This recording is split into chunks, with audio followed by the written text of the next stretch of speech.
They told you it was science. They told you it was progress. But behind closed doors, the scalpel was a weapon, the syringe a poisoned Trojan horse, and the test subjects expendable. 1845, Alabama. J. Marion Sims, the so-called father of gynecology, straps down enslaved black women. No anesthesia, no consent. 30 operations, 30 screams muted by history. His journals admit it. Lucy nearly died today, but we must proceed. The U.S. medical establishment funded his butchery, then enshrined him as a hero. Then came Tuskegee, 1932. The Public Health Service, alongside the CDC, lured 600 black men with free treatment. 400 already had syphilis. The cure, penicillin, was deliberately withheld. Autopsies were mandatory. Broken families buried their fathers, never knowing the government had murdered them for medical data. The 1950s. Puerto Rico becomes a laboratory. Poor women, some illiterate, some coerced, fed experimental birth control pills for testing by Big Pharma. They suffered seizures, hemorrhages. Some called it population control. The victims called it genocide. Decades later, those same players would push vaccines with catastrophic fertility side effects. History is a spiral. World War II ended, but the Pentagon's war on its own soldiers had just begun. At Edgewood Arsenal, secret documents reveal that over 60,000 troops were exposed to sarin gas, VX nerve gas, and LSD. One veteran's handwritten note read, "They told us it was harmless. I held my seizing friend as he vomited blood." The truth was only declassified after 80% of the victims were already dead. September 1950. The U.S. Navy operated aerosolized sprayers. They hummed over San Francisco, pumping Serratia marcescens bacteria into the fog. Aerosolized chemtrail event later linked to fatal pneumonia. The hospitals overflowed.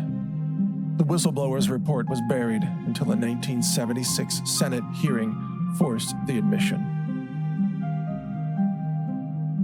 And then there was Operation Big Buzz, 1955. The Pentagon released millions of weaponized mosquitoes in Florida, testing how quickly they could infect a population. Malaria-like cases spiked. Internal memos bragged. Subjects exhibited symptoms within 72 hours. No warning, no cure. The Pentagon also turned soldiers into lab rats. Operation Whitecoat infected thousands with biological agents. One veteran testified, "They told us it was harmless. Now my body's failing." It was classified as national security, no compensation, no justice. Even vaccines became weapons.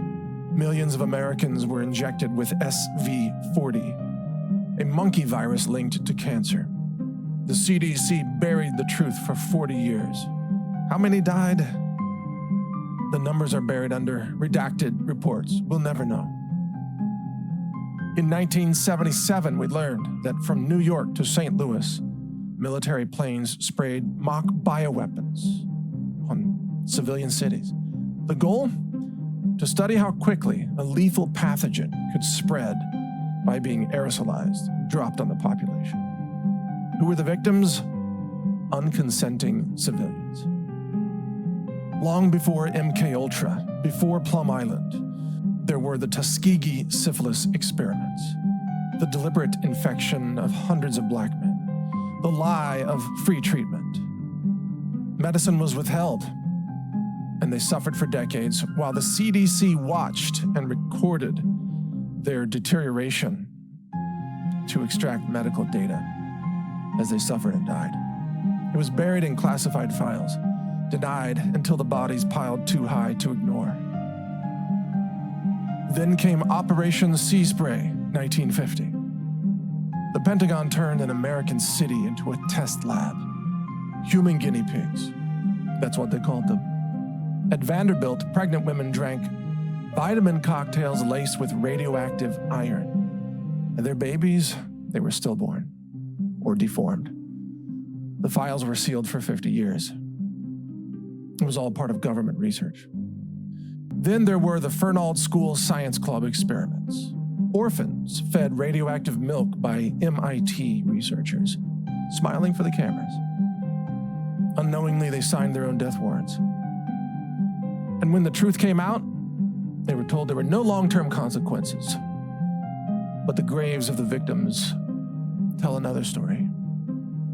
MK Ultra wasn't just about LSD and psychological warfare. It was about annihilation of the self. Electroshock therapy at 30 times the safe voltage. Sensory deprivation tanks, where subjects clawed at their own skin. The goal? Total mind fragmentation. And when the test subjects broke, the CIA laundered the data through universities, Princeton, Harvard. Every breakthrough in modern psychology has been baptized in blood. Plum Island was just the beginning. Former bioweapons scientists admit it. Lyme's mutations were no accident. The same Spirochetti research was conducted at Fort Detrick in the 1960s. Coincidence? The Pentagon's own patents tell the truth. Weaponized ticks, patented with the United States Patent Office. Now, victims of chronic Lyme disease are called hysterical.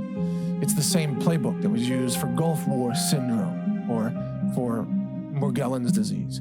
Silence the sick, discredit the dying, deny everything. Then came the vaccine. Untested, unnecessary, unleashed with legal immunity. VAERS reports skyrocketed, but the CDC scrubbed them. Autopsies revealed microclots, graphene, prion contamination. The doctors who spoke out, they were suspended, erased, censored. This was never about health, it was about control. Digital IDs, CBDCs, depopulation, infertility, food shortages. The same agencies that poisoned San Francisco and murdered Tuskegee victims and dosed troops with anthrax now demand total compliance, absolute obedience from the very population they are working to exterminate. Even the Wuhan lab leak theory was not a conspiracy, it was a distraction. Because at Fort Detrick, at the NIH, the US funded gain-of-function research for decades. It was all illegal, but Fauci's emails prove it. EcoHealth Alliance's grants prove it. The 2011 bat coronavirus patent proves it. And now, they're moving on to the next phase. Transmissible vaccines, self-replicating mRNA, mosquito drones. The Pentagon calls it biodefense. It's an extermination agenda, and we, the American people, are now the targets. Concerning Anthony Fauci in 2014, he helped funnel millions of dollars into gain-of-function research, weaponizing viruses in Wuhan. This was an outsourcing of illegal bioweapons research. The result of it? COVID-19 vaccines, bioweapons, intended to achieve depopulation and sickness. Internal emails prove that Fauci knew what he was doing, yet he pushed for lockdowns and vaccines and masks, crushing small businesses while Big Pharma reaped billions in profits. The thing is, all these government agencies, the DOD, the FDA, the CDC, the NIH, they're all still experimenting. They're still burning the records and denying the truth. Witnesses are disappearing and people are being buried. But the truth can't be killed. And there is no statute of limitations on crimes against humanity. They want you weak. They want you sick and dead. But we are the resistance. Share this evidence. Share this video. Boycott their poisons. Fight like your life depends on it, because it does. They experimented, they lied, they killed. Are you going to let them finish the job on you? Or are you going to fight back with the truth?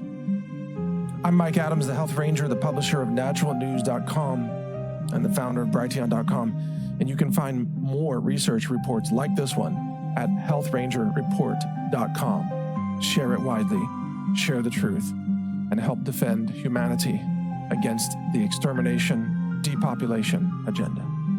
Thank you for listening.